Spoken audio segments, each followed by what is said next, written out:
For today's video, magkikita ulit kami ng Kuya Raul natin. Siyempre, magtitinda ulit tayo at mag-aalok ng kanyang panindang longganisa. At dadalhin din natin to sa mga taong pina-order natin.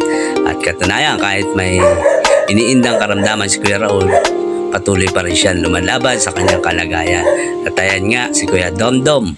Maraming salamat sa iyo, Kuya Domdom. At nag-abil ka ng longganisa. Malaking tulong po yan para kay Kuya Raul natin. Patuloy naman namin i-deliver ang mga longganisa kila Boss Jericho, kila Hepe sa aming barangay, at sila po yung umorder din para makatulong at makatikim ng longganisa ng ating Kuya Raul. At para naman din kay Jay, may order din siya. Salamat sa inyo. At kay Kuya Ran din natin sa conscial natin na pabili natin siya, at gusto niya rin kahit paano na makatulong kay Kuya Raul natin. At ayan nga, nag-picture na si Kuya Jericho natin dahil idol niya talaga. Ayan naman ang ating Hepe, kagalang-galang na Hepe. Maraming salamat sa iyo, Hepe, sa pag-abil mo at sa pagtulong.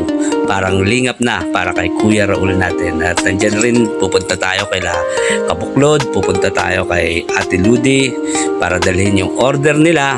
Andiyan si Ate Ludi at kasama na rin po pala yung order ni Kuya Billy. Maraming salamat. At iniwan na natin sa tindahan ni Ate Ludi. Shoutout sa iyo at shoutout sa Kulyamar family. At maraming salamat. Malaking tulong talaga yung pag-abil ninyo para kay Kuya Raul. At shoutout din kay Kabuklod, kay Arnel Colasca. At maraming salamat din sa aking bossing dyan sa Area 1 sa San Esteban. Tumorder din siya. Kasama si Kuya Bing. Salamat din po sa inyo dahil order din kayo at nag-avail ng longganisa. Barakong Mangyan, ito po. Salamat kay Barakong Mangyan.